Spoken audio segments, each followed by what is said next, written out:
warahmatullahi wabarakatuh. Hai Sobat Ongkat, obrolan singkat seputar kesehatan Rumah Sakit Mandalika. Perkenalkan, aku Dr. Bila Gina yang kali ini akan memandu acara spesial seputar kesehatan. Berbicara mengenai cuaca nih, akhir-akhir ini kita sudah memasuki di musim penghujan. Dan musim penghujan erat kaitannya dengan penyakit demam berdarah. Dan lagi viral nih, katanya ada nyamuk berwolbachia yang diklaim mampu menurunkan angka kejadian dari demam berdarah. Bener nggak ya? Bener nggak tuh? Yuk ikuti selengkapnya hanya di Ongkat, obrolan singkat seputar kesehatan Rumah Sakit Mandalika.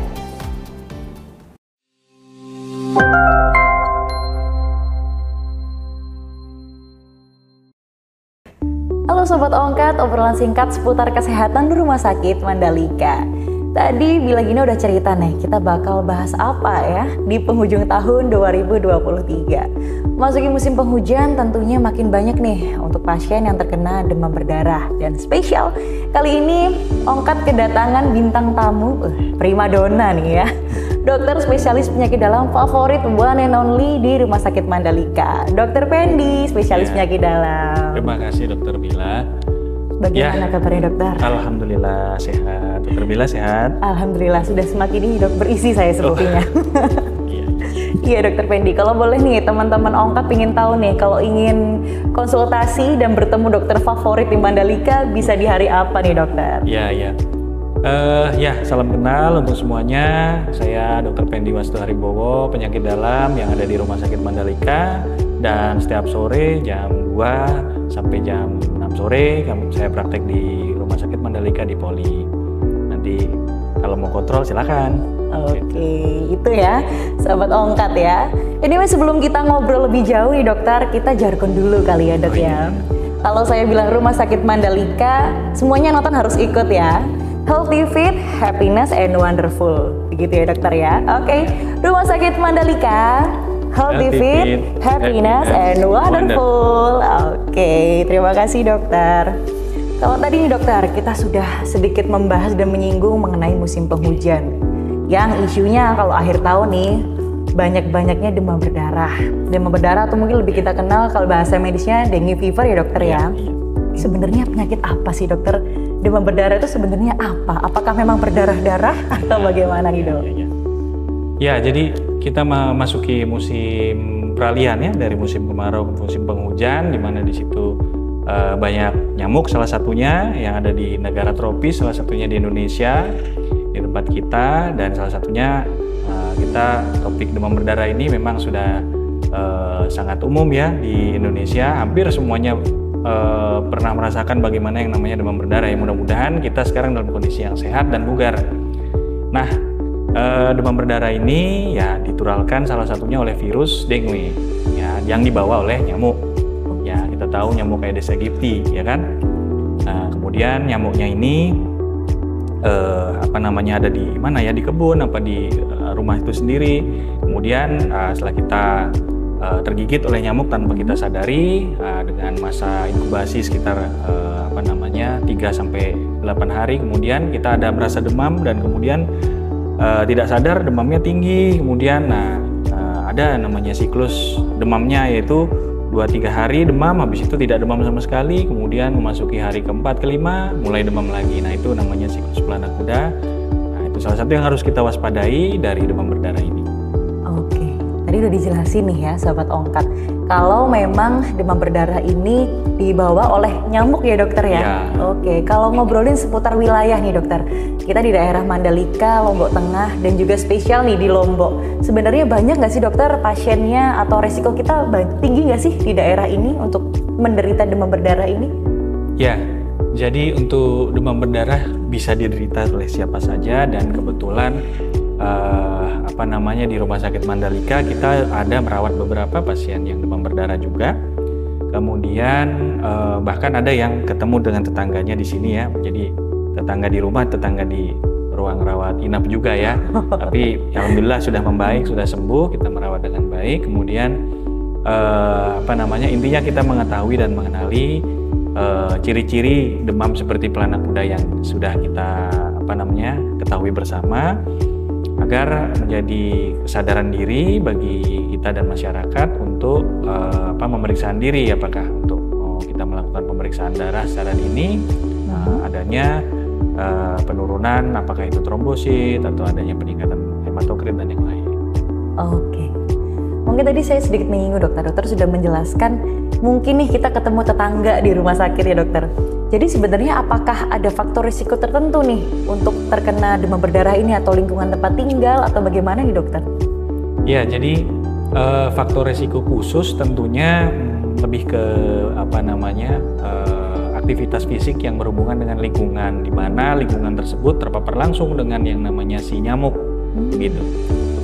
Sehingga seperti misalnya petani atau misalnya yang pekerjaan-pekerjaan yang berhubungan dengan perkebunan dan mungkin lingkungan yang sifatnya di luar perkantoran itu bersinggungan langsung. Ya walaupun ya orang-orang kantor pun juga ada juga yang terinfeksi demam berdarah. Oke, jadi kita harus waspada ya, siapapun dimanapun bisa terjangkit ya dengan demam berdarah ini. Tadi mungkin dokter Pendi sudah menyinggung terkait gejala nih dokter. Yang paling umum nih pasien atau mungkin buat sobat ongkat yang di rumah, kira-kira kalau ada gejala ini harus waspada demam berdarah itu apa dokter yang biasanya sering terjadi?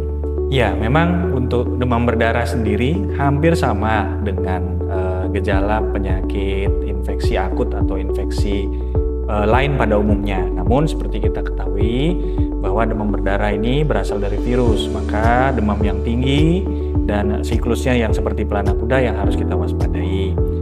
Selain demam, kadang disertai juga dengan sakit kepala, nyeri ulu hati, dan bahkan tanda-tanda perdarahan. Nah, inilah yang harus adanya demam dengan tanda perdarahan seperti mimisan, gusi berdarah, ataupun mungkin bintik-bintik merah, atau mungkin buang air kecil yang berwarna merah juga harus kita waspadai sebagai suatu tanda adanya demam berdarah. Oke. Jadi gejalanya beraneka ragam ya dokter ya, kalau tadi dokter menjelaskan.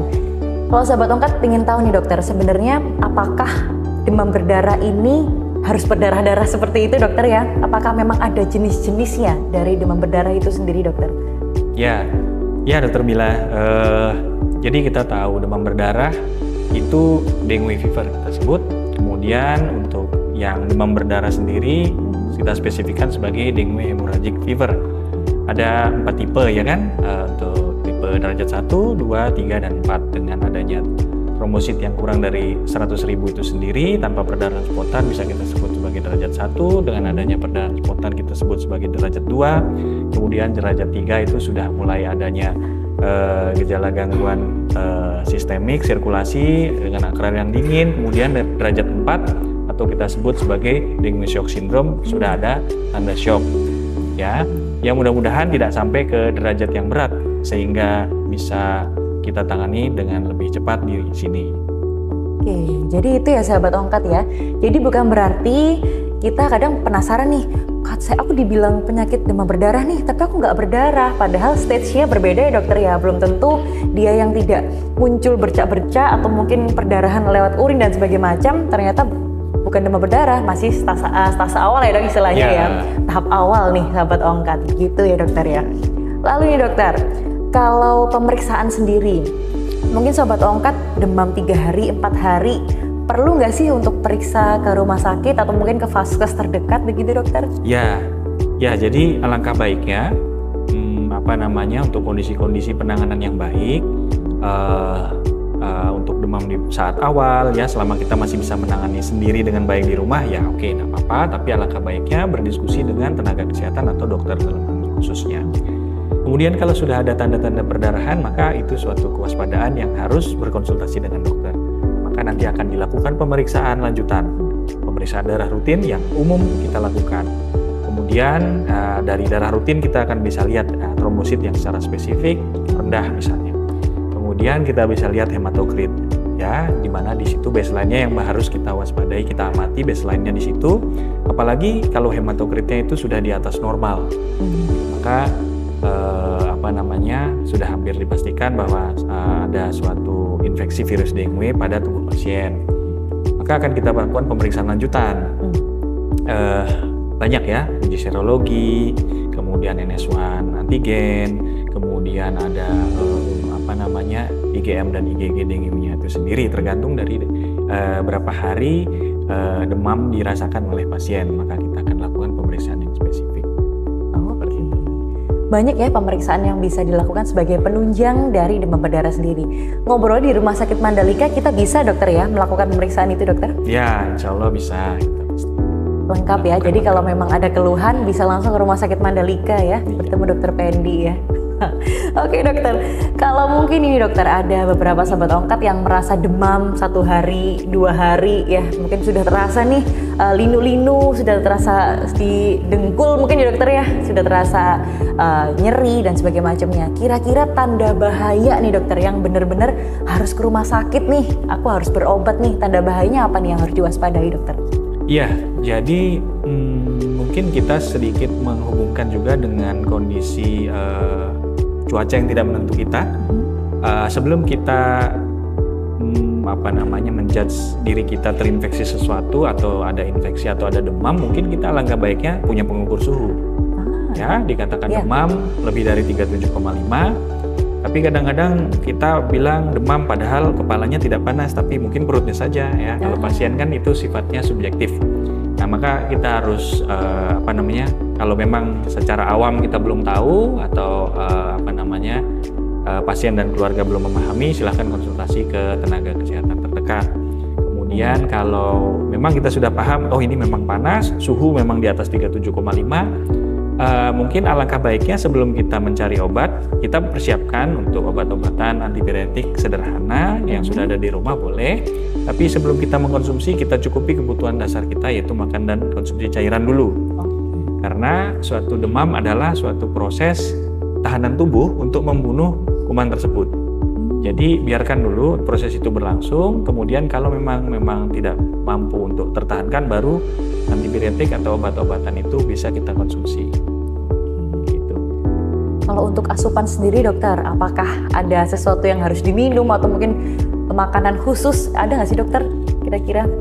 Ya, jadi kalau misalnya kita seandainya dikatakan demam ini dengan trombosit yang rendah namun masih di atas 100.000 dan bisa dikatakan oleh dokter rawat jalan gitu, maka kita akan evaluasi setiap hari. Dan untuk nutrisi tergantung kondisi pasien masing-masing. Kalau misalnya memang kondisi pasien adalah sangat baik, mampu untuk makan rutin, mampu untuk kecukupan cairan, jadi bebas, tidak ada pantangan. Kecuali ada kondisi khusus, misalnya diabetes dengan komorbid yang lain, diabetes, kencing manis, atau dengan darah tinggi, ya, maka selain konsumsi obat-obat riwayat penyakit kronis tersebut yang dikonsumsi rutin, maka makanannya juga akan menyesuaikan. Diet diabetes, diet rendah gula, atau dengan darah tinggi ya kita mengurangi garam, gitu. Karena banyak yang viral nih dok, katanya kalau demam berdarah harus banyak makan sesuatu yang warna-warnanya merah gitu dok. Ternyata nggak harus seperti itu ya sahabat ongkat ya. Ini penjelasan yang sangat lengkap dan bagus sekali dari dokter Pendi. Jadi harus waspada juga kalau ada komorbid ya dokter, seperti diabetes mellitus ataupun hipertensi. Ngobrolin seputar komplikasi nih dokter. Misalnya nih kita terlalu terlambat untuk ke dokter atau mungkin ke vaskes terdekat ya. Kira-kira apa sih yang berbahaya yang bisa terjadi pada pasien demam berdarah dokter? Ya, jadi sering juga pasien datang itu dalam kondisi yang sudah derajat 3 atau derajat 4 bahkan. Maka kita harus tangani secara profesional di sini. Kemudian apapun itu ya kita lakukan secara prosedur medis yang tepat. Maka bukan tindakan pencegahan lagi, sifatnya adalah kuratif atau tindakan pengobatan. Ya, kita lakukan sesuai prosedur yang ada di sini. Kemudian mungkin kalau sudah stabil, misalnya dia sudah terlepas dari bahaya shock itu tadi, maka nutrisinya kita yang akan perhatikan dan kita lihat faktor komorbid yang lain. Nah, kalau memang ada kondisi gejala-gejala yang lain, apakah dia nyeri ulu hati dan yang lain, maka kita akan sesuaikan porsi dietnya secara bertahap sesuai kemampuan dan kecukupan gizinya yang sudah dihitung juga oleh ahli gizi kita di sini. Begitu ya. Jadi jangan takut dulu tentang demam berdarah, tapi juga jangan terlambat ya dokter ya. Jadi kalau memang sudah merasa demam 3 hari 4 hari dengan gejala-gejala tambahan lain yang disampaikan Dokter Pendi tadi, segera datang ke vaskes terdekat atau ke Rumah Sakit Mandalika ya dokter ya. Oke dokter, kalau ini sekarang kita berbicara kuratifnya dokter ya.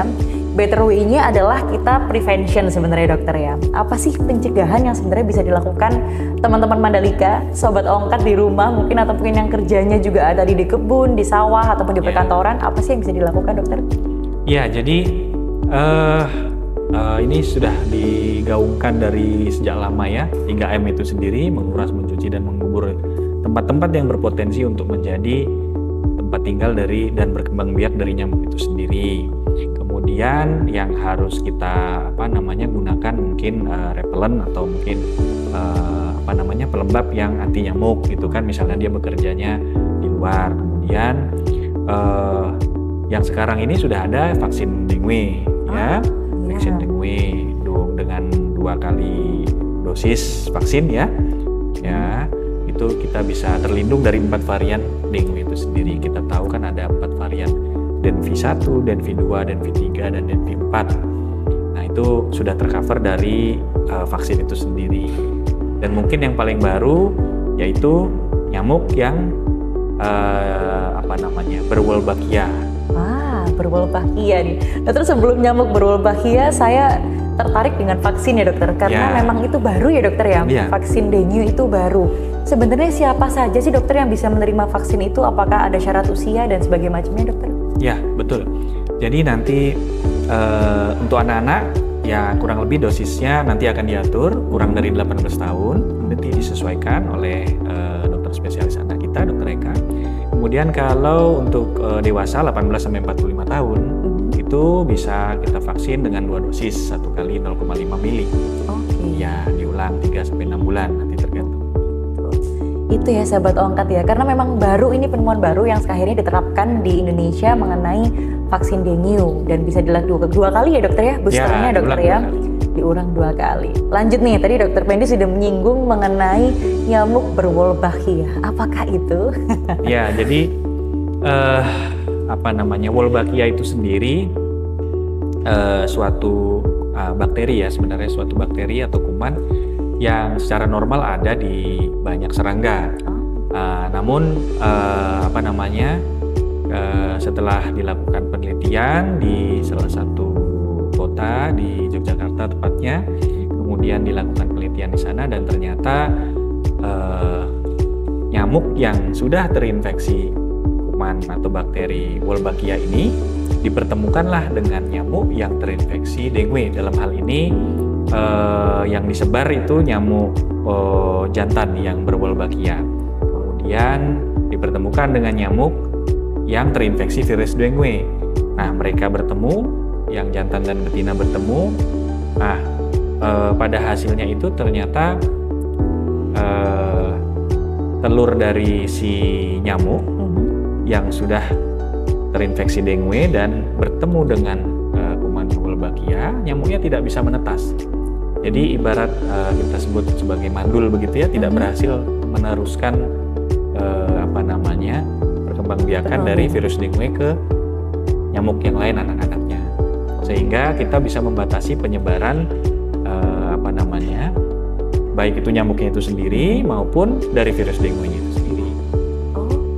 Jadi sebenarnya Wolbachia ini bakteri ya dokter ya, bakteri yang memang bermanfaat ya untuk mencegah terlahirnya kembali lah istilahnya dokter ya. Betul. Terlahirnya kembali, berarti ini memang sudah diujikan cukup lama atau bagaimana dokter untuk di Indonesia sendiri?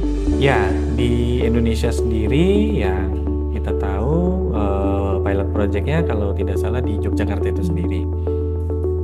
Kemudian sudah berjalan cukup baik dan penelitian itu sudah melewati fase-fase yang sudah dilakukan dengan baik, sehingga mudah-mudahan bisa terimplementasi dengan baik di Lombok ini, mudah-mudahan bisa ada juga ya. Iya. Karena banyak dokter viral nih katanya setelah ada Wolbachia ini akan ada virus baru nih, kita akan terjangkit hal-hal yang lebih serem lagi nih dok. Bener nggak sih dok? Karena kan masyarakat takut ya dok. Kemarin kita pasca COVID. Jadi untuk hal-hal yang baru mungkin kita sedikit ragu nih untuk join atau mungkin mendukung program ini. Kalau menurut dokter bagaimana? Ya, Jadi memang suatu perubahan pasti ada dampak positif maupun dampak negatif. Memang banyak pro dan kontra, namun secara penelitian banyak keuntungan atau dalam hal ini kita fokus pada menurunkan angka dengue, bahkan 70-80% angka rawat inap bisa dikurangi. Jadi itu akan menurunkan baik itu mortalitas maupun morbiditas pasien-pasien demam berdarah, sehingga syukur-syukur bisa memangkas kondisi dari penyakit demam berdarah ini sendiri. Ini nih ya netizen, jangan gampang percaya sama hoax ya dokter ya. Jadi kita harus benar-benar tahu bagaimana nih kebenarannya dari program pemerintah ini, dan kita harus support dokter ya. Tentunya untuk hal-hal yang baik, tentunya mengurangi dari demam berdarah itu sendiri. Mungkin terakhir nih dokter, kita sudah ngobrol panjang dan semuanya penting, jadi Sobat Ongkat harus dengerin dari awal sampai akhir ya. Mungkin dokter bisa disampaikan nih, terakhir pesan untuk sahabat Ongkat dari Rumah Sakit Mandalika, kira-kira dokter? Ya, jadi intinya tidak lupa kita selalu menjaga kesehatan diri sendiri, baik itu kondisi kita tidak harus menunggu sampai sakit, maka periksa kesehatan sedini mungkin. Kemudian jika memang sudah ada kondisi komorbid apapun itu bentuknya, maka jangan menyerah untuk terus menjaga kesehatan. Jenis olahraga atau jenis makanan yang memang ragu untuk dikonsumsi atau ragu untuk dilakukan jenis olahraganya, silakan dikonsultasikan oleh dokternya, dokter keluarganya, atau mungkin langsung ke RS Mandalika saja untuk berkonsultasi dengan kita semua di sini.